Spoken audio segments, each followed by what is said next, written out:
Bonjour à vous, Rodolphe Bonas. Bonjour. Vous êtes expert de ce secteur de la grande distribution, fondateur du cabinet Aristide Retail Technologies. Oui, votre impression, c'est qu'effectivement, elle augmente assez nettement ces derniers mois, cette pratique ? Alors oui, elle augmente cette pratique et comme c'était très bien expliqué, il faut savoir que c'est un dispositif assez connu mais qui a plutôt vocation à permettre finalement aux consommateurs de ne pas se rendre compte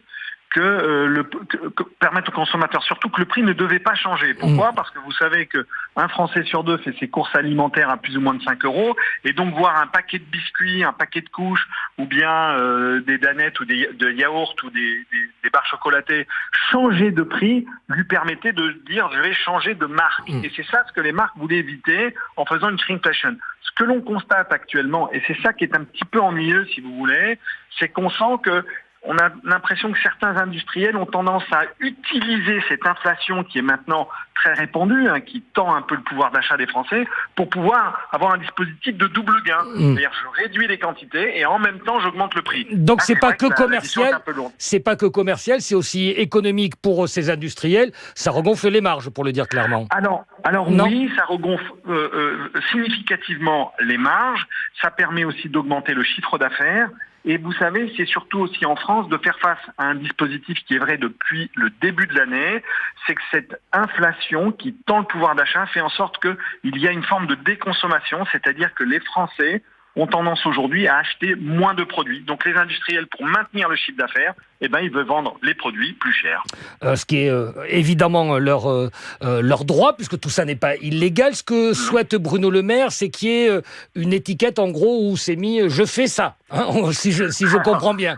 Alors oui, tout à fait. L'idée étant d'essayer de nous alerter pour dire « attention, le conditionnement de ce produit a été modifié », c'est-à-dire vous allez avoir un peu moins de produits dans ce paquet de chips ou bien dans ce paquet de gâteaux.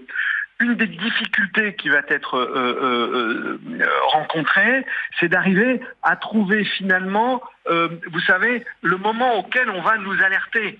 C'est-à-dire qu'à un moment, on va pouvoir nous alerter à la hausse, à la baisse. Est-ce qu'on va pouvoir nous alerter sur, finalement, à terme, peut-être demain aussi des changements de composition ? Pourquoi pas ? Est-ce qu'on ne peut pas nous dire qu'à un moment, on a remplacé le beurre par de la margarine ? Parce que ça aussi, ça influe sur le prix. Donc, vous voyez, je pense qu'on va rentrer dans une logique de transparence. Il va y en avoir des étiquettes sur le paquet.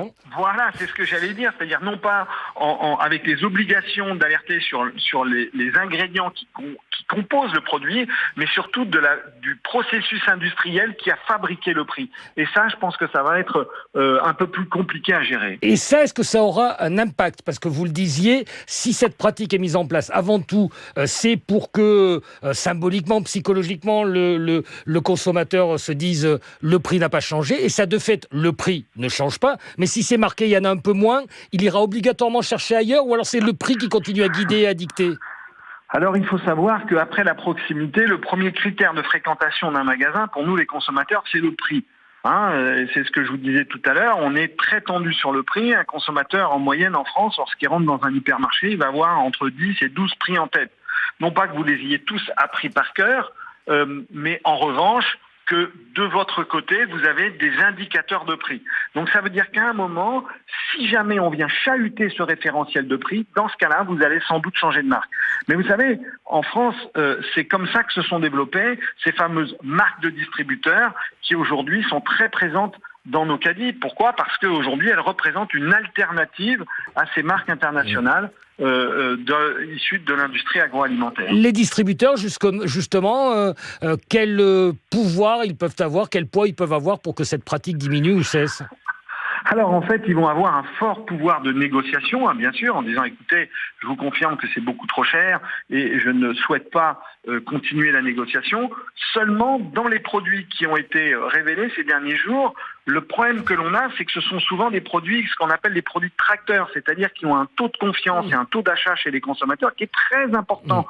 Donc le pouvoir du distributeur est beaucoup moins fort parce que s'il décidait de dire écoutez, on n'arrive pas à se mettre d'accord, je décide de ne pas vendre votre produit cette année dans mes rayons, il y a fort à parier qu'ils perdent des clients. Et vous voyez qu'on est dans un bras de fer qui parfois peut être un contresens. C'est pas toujours celui qui achète qui est le plus fort. Et donc c'est ça dont il va falloir essayer peut-être de sortir. Il y a certains pays européens comme l'Espagne ou l'Allemagne où le poids de la marque distributeur est bien supérieur, bien sûr, à ce que l'on a aujourd'hui en France. Aujourd'hui, les marques nationales sont encore très puissantes. Merci beaucoup, Rodolphe Bonnasse. Vous êtes le fondateur du cabinet Aristide Retail Technologies.